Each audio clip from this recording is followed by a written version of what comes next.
Oi, meus queridos, eu quero ler para nós, eu quero que você veja aí o texto, no qual eu lerei Marcos, no capítulo 13, do verso 31 ao verso 37. Tá bom? Marcos 13, de 31 a 37. É a parábola da figueira, ela tem um contexto antecedente, interessante, e um contexto de sequência. É muito interessante, mas não vem aqui hoje ao caso falar sobre isso. Hoje eu estou querendo falar sobre outra coisa. E o meu tema neste texto hoje é esse. Veja qual é e preste atenção e anote. Seja o vigia da sua própria vida. Seja o vigia da sua própria vida. E se você fizer isso, você já vai estar ajudando demais.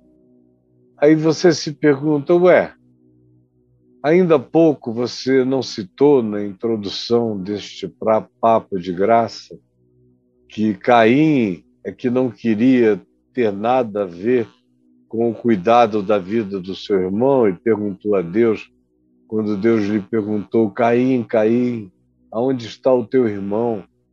E ele respondeu, porventura sou eu tutor do meu irmão? Porventura sou eu tutor do meu irmão? Foi a pergunta que ele fez. E aí, você me pergunta, isso não é incoerente com o que você está propondo, seja o vigia da sua própria vida?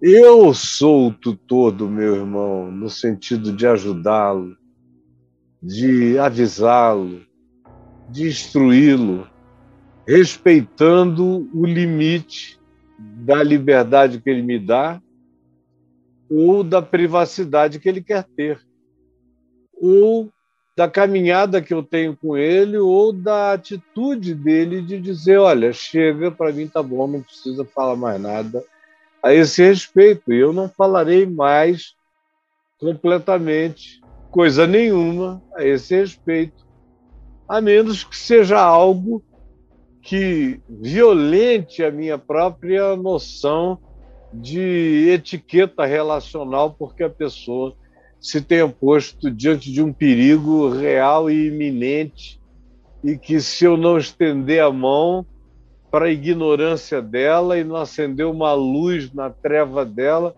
será maldade minha. Mas não sendo algo extremo assim, eu sei qual é o meu limite. A hora de ver que o meu mentorado, a minha tutoria ao meu irmão, a minha ajuda, o meu interesse em facilitar, em instruir, não está sendo aceito, então eu devo me recolher até que haja algo assim, extremo nessa natureza. No entanto, o que a gente lê aqui em Marcos 13, de 31 a 37, é algo sobre vigilância e um apelo para que eu seja, sobretudo e antes de tudo, vigia da minha própria vida. Da minha própria vida. Hoje eu estou completando 66 anos de vida. E eu tive, como diz o escritor de Hebreus, os meus pais que cuidaram de mim durante o tempo da minha educação e, como diz a Epístola aos Hebreus, conforme lhes pareceu bem, eles fizeram e transferiram o bem, conforme entenderam, conforme alcançaram, conforme discerniram, transferiram esse bem na forma de educação, de disciplina, de admoestação, de convívio, de amor, de carinho, de reverência, às vezes até de silêncio, em relação a nós, aos filhos, a mim, às minhas irmãs, ao meu irmão, e aos que eles tiveram o privilégio de ajudar, de educar. E eles fizeram o que eles puderam. No entanto, faz muito tempo que acabou essa vigilância paterna, materna sobre a minha vida, por exemplo. Eu me desliguei a primeira vez, eu já estava emocionalmente, afetivamente desligado desde os 13 anos, muito hostil. Fui crescendo em hostilidade, em dureza. Aos 15 anos eu pinotei a primeira vez e aos 16 eu fui embora e só voltei aos 18. E voltei tendo a casa dos meus pais como endereço, mas não tendo neles minha família. Pelo menos o meu coração, naquela altura, não tinha essa consciência. Ou não queria essa consciência, ou bloqueava essa consciência. Então, dos meus 18 anos em diante, eu vivi a vida de um adulto. Durante os primeiros 4 anos, depois de convertido, vivi com os meus pais, depois fui para minha própria casa e logo depois, 7 anos após a minha conversão, eu fui para o Rio de Janeiro, para Niterói. E vivi só, sendo eu o mestre da minha própria consciência, da consciência da minha casa, da minha família. Já cheguei lá com 2 filhos, logo chegou um terceiro. Já tínhamos sepultado um terceiro em Manaus, o Luiz. E agora era o Lucas que chegava, de fato o quarto, mas o terceiro, que sobreviveu. E logo depois chegou a Juliana. E eu era o tutor deles todos, e da mãe deles. E não só deles, mas de uma multidão de filhos espirituais que eu deixei em Manaus, que eu fui espalhando pelo mundo e por todos os lugares, e por aqueles que eu cuidava e pastoreava diretamente em Niterói, na Igreja Presbiteriana Betânia, que foram crescendo de centenas para centenas e milhares, e foi embora. E eram todos filhos, pessoas que foram espiritualmente paridas, nascidas no meu ministério, ali e em toda parte, no país, depois no mundo, em muitos lugares. E eu me lembro do meu primeiro filho na fé, dentro da União Soviética, o Gregory, um garoto de 18 anos, que se converteu comigo lá enquanto eu ficava, os dias que eu fiquei, pregando num congresso soviético de evangelização na era Gorbachev e na Glasnost, no Centro de Convenções de Moscou. Meu filho, durante algum tempo eu pude olhar por ele, saber dele, instruí-lo, dizer algumas coisas, depois não. Porque chega uma hora em que todo mundo tem que cuidar de si mesmo, tem que vigiar a si mesmo. E tem que cuidar de outros enquanto cuida de si mesmo. Aliás, só dá para cuidar de outros se eu cuidar de mim mesmo. Só dá para cuidar de outros se eu cuidar de mim mesmo. Um pai que não cuida de si mesmo não pode cuidar dos filhos. Uma mãe que não cuida de si mesma não pode cuidar de filhos. Nesses casos, o Estado toma os filhos e dá para pais que possam cuidar deles, quando o Estado é hábil. Do contrário, deixam mofando instituições onde ninguém cuida de ninguém. Mas, para cuidar de outros, eu preciso cuidar de mim mesmo. Esse é um princípio básico. Eu, pastor de ovelhas humanas, para cuidar delas, tenho que cuidar de mim mesmo. Foi por isso que Paulo disse a Timóteo: cuida de ti mesmo. Depois, cuida da doutrina, cuida do ensino, cuida da palavra, cuida de como as coisas chegam aos outros e como os outros as absorvem. Mas, primeiro, cuida de ti mesmo. Esse é um princípio de Jesus. Seja o cuidador da sua própria vida, o tutor da sua própria existência, para você poder ser o tutor da vida de outros. Você tem que ser aquele que é mestre na sua própria vida, sobre seus sentimentos, sobre suas emoções, mestre sobre os seus pensamentos, levando todo o pensamento sujeito, cativo, à obediência do Evangelho de Cristo, ganhando poder mental, espiritual e de atitudes de anular sofismas, argumentos tolos, anular, desenvolver uma lucidez tão grande que anula sofismas, que destrói fortalezas de argumentos com a bomba da verdade simples, da sabedoria insofismável que há no Evangelho, no poder do Espírito Santo. Agora, para que a minha vida seja de alguma forma útil a muitos, eu preciso cuidar de mim mesmo. Essa é a ênfase de Jesus.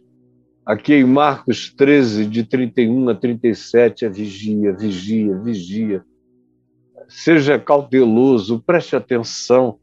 Olha só o que ele diz: passará o céu e a terra, porém as minhas palavras não passarão. É a primeira coisa, vigia com base naquilo que é eterno, que não vai passar. É a referência absoluta.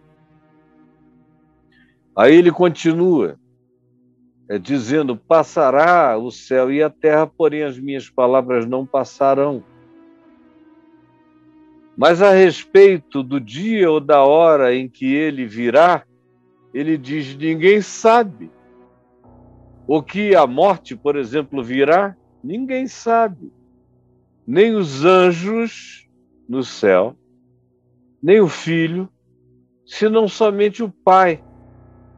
Existem coisas que estão para além de profecias e de conhecimentos humanos ou de qualquer natureza, ou angelical, ou transdimensional, como o dia da volta do Filho do Homem, que é o dia da redenção da humanidade, dia no qual eu creio, esperança que eu carrego no meu coração e carregarei todos os dias da minha vida. Carrego agora há 49 anos. Ano que vem faz 50 anos que eu carrego essa esperança viva dentro de mim. Então ele prossegue: estai de sobreaviso, vigiai e orai, porque não sabeis quando será o tempo. Não sabeis qual é o Zeitgeist. Não sabeis qual é o Aeon. Não sabeis qual é o tempo em que essas coisas de natureza essencial nos sobreviram. A morte é como a volta do Senhor para cada um individualmente. Ninguém sabe a hora. Ninguém sabe a hora. Mesmo que a pessoa esteja internada, tem uma previsão, talvez hoje ou amanhã, quem sabe depois, isso com todos os equipamentos de medição, ninguém ainda sabe a hora. Existe uma soberania no coração batendo, alimentando-se de forças que estão para além dos nossos medidores, por mais sofisticados que sejam. ninguém sabe a hora da partida, e ninguém sabe a hora em que o Filho do Homem virá. E ninguém. Por isso, vigiai, porque não sabeis quando será o tempo. E como? É como se um homem que, ausentando-se do país, naquele tempo, não hoje, onde se pega um avião e vai e volta, não. Naquele tempo, quando alguém se ausentava do país, uma pessoa que tinha muitos bens, era uma coisa longa e podia ser de anos e anos e anos. Por isso, Jesus diz, é como se um homem que, ausentando-se do país, deixasse a sua casa e desse autoridade sobre a sua casa aos seus servos. Autoridade. Eu viajo e deixo a minha casa sob pessoas que respondem a mim e que são pagas para cuidarem. E elas, se não cuidarem de acordo, serão devidamente dispensadas, conforme a justiça do vínculo. É o que se esperava naquele tempo, é o que se espera até o dia de hoje.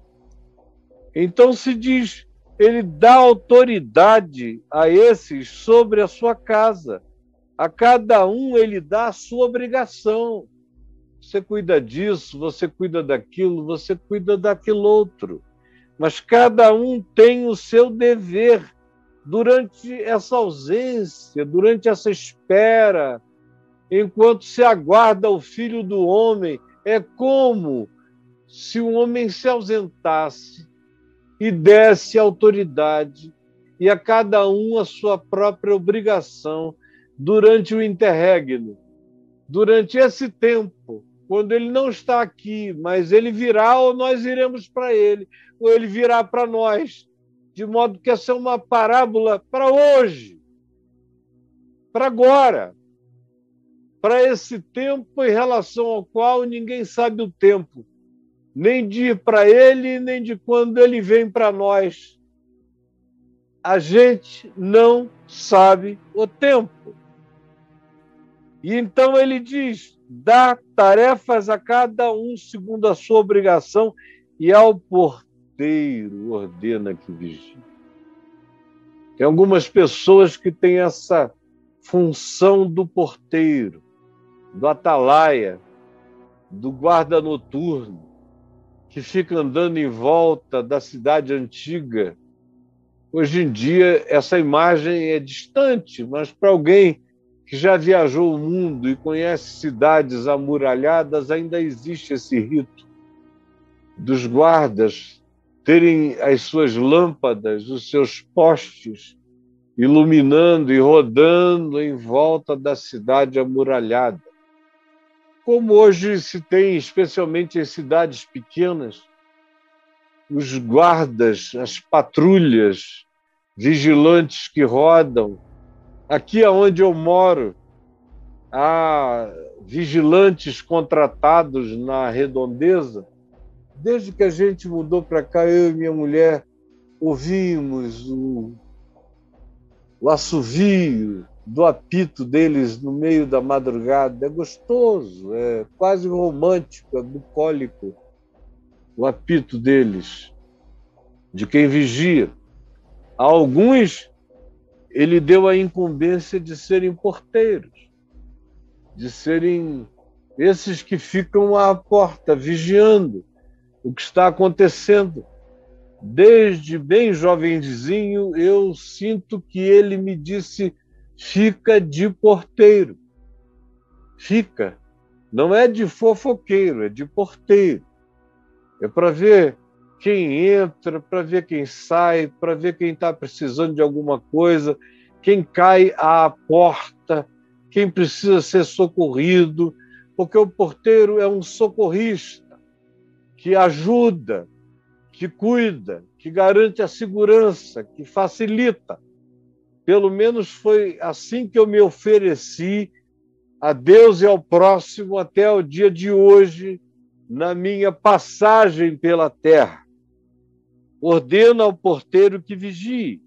Vigiai, portanto, porque não sabeis quando virá o dono da casa, se à tarde, se à noite, ou se ao cantar do galo, ou ainda se pela manhã, para que, vindo ele inesperadamente, não vos ache dormindo, desacordados, sem consciência, alienados.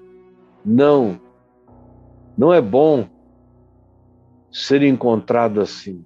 Eu não quero que a morte, por exemplo, me leve, estando eu alienado, com o coração desconectado, distraído, desavisado, propositalmente esquecido, ou cansado, ou preguiçoso, ou escondido atrás dos meus boicotes e das sabotagens que eu faça à verdade, ao Evangelho em mim. Eu não quero, não é bom que isso aconteça com ninguém, que ninguém seja achado dormindo anestesiado para essa consciência. E aí se conclui dizendo, Jesus diz, o que, porém, vos digo, a todos eu digo, vigiai. O que, porém, vos digo, digo a todos, vigiai. Não tem ninguém chamado para dormir. Preste atenção, não tem ninguém chamado para dormir. Nós fomos chamados para andarmos de olhos bem abertos, entendendo os aeões, os tempos, as eras, os sinais, os zeitgeists, entendendo e discernindo a nossa própria geração, as demais gerações. Jesus nos chamou para ficarmos de olhos bem abertos. Esse é o meu chamado.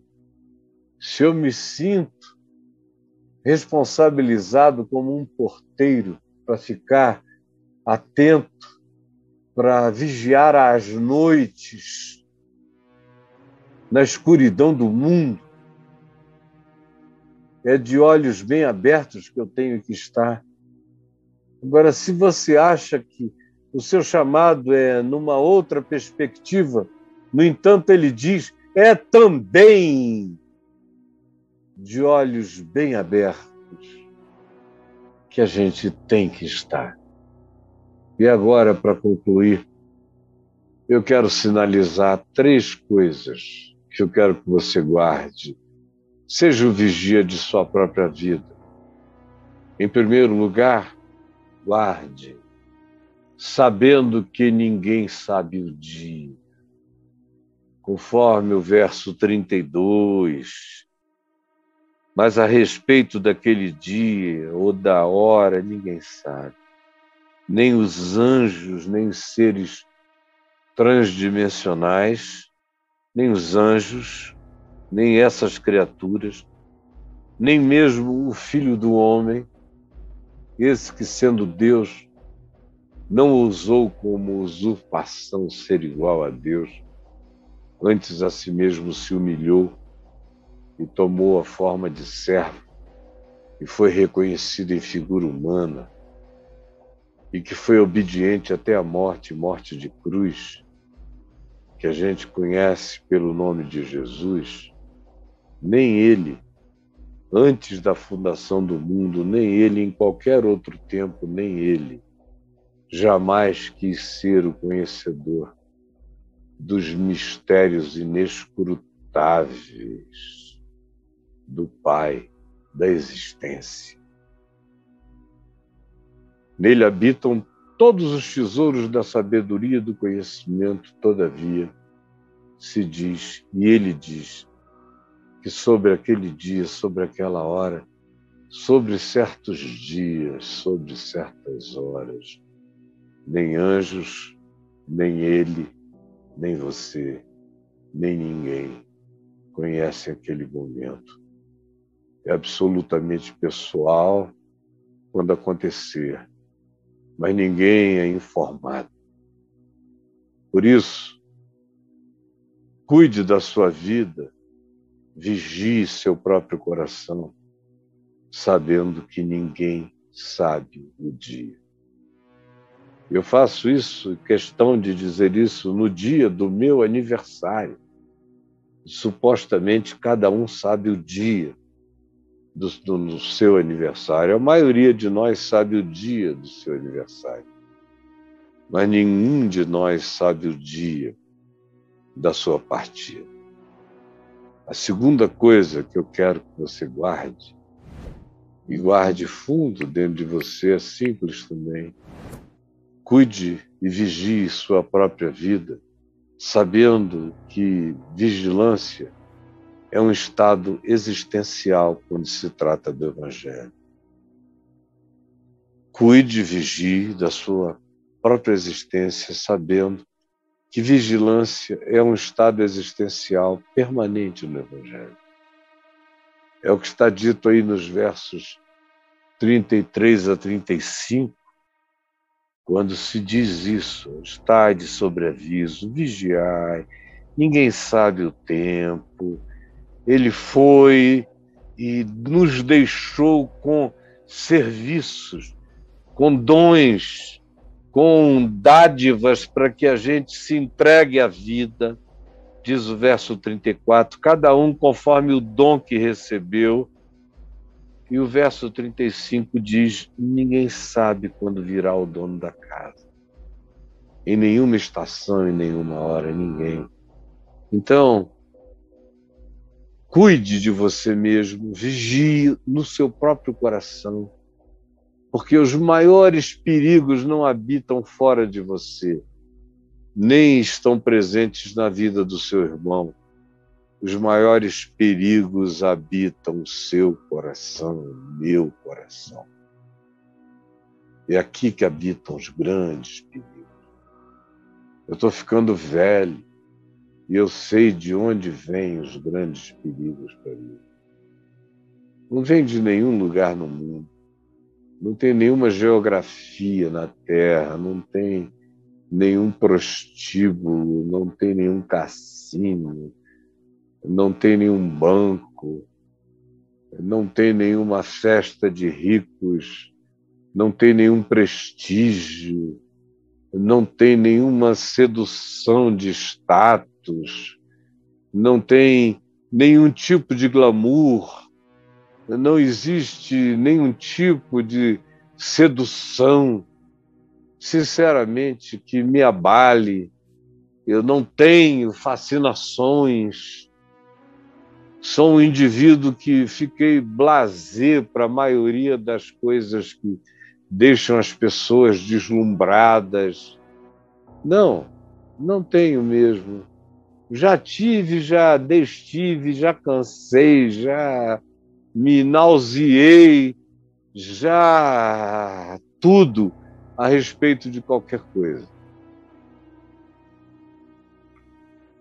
E sei que o perigo não está fora. Sei que o que eu devo vigiar é a mim mesmo. E sei que vigilância quanto a mim mesmo é um estado existencial perene.